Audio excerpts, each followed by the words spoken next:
来继续来看彰化县刑警大队有一个警员自我了结，家属伫伊的手机发现伊来纠缠着3个中官甲同事，怀疑伊去互霸凌。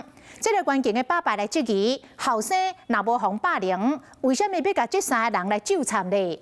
家属嘛痛骂警方调查的速度上慢，企图要来隐瞒证据。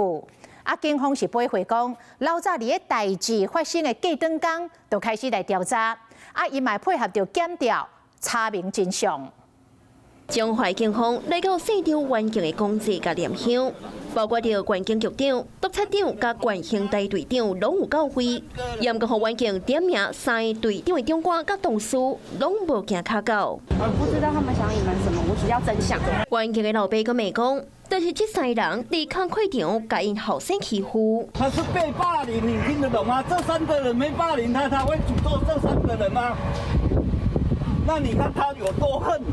你们没办法解释，也不查嘛，也没得查嘛，反正人死无见底啊嘛。县警的手机内底，有对细小的队长甲2位队员的纠缠。家属质疑，一定是因对现场的环境做什么代志，才会害伊行绝路。我们不只是调查当事人，而且调查了其他同仁跟他们同小队的同仁。其实调查员根本没有冲突发生。家属讲，是因要求检方调查，警方才伫25号提出调查报告，想要暗藏证据。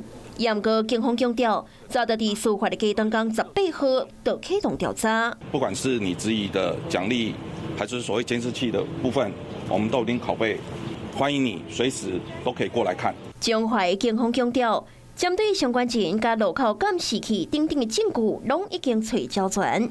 若家属这个长官抹黑环境是诈骗集团的老奸，这应该是公务上的误会，也卖配合检方调查，找出真相。Hello， 我是张新文。想要抢先掌握最及时的新闻资讯吗？赶快订阅、按赞、开启小铃铛，锁定华视新闻 YouTube 频道。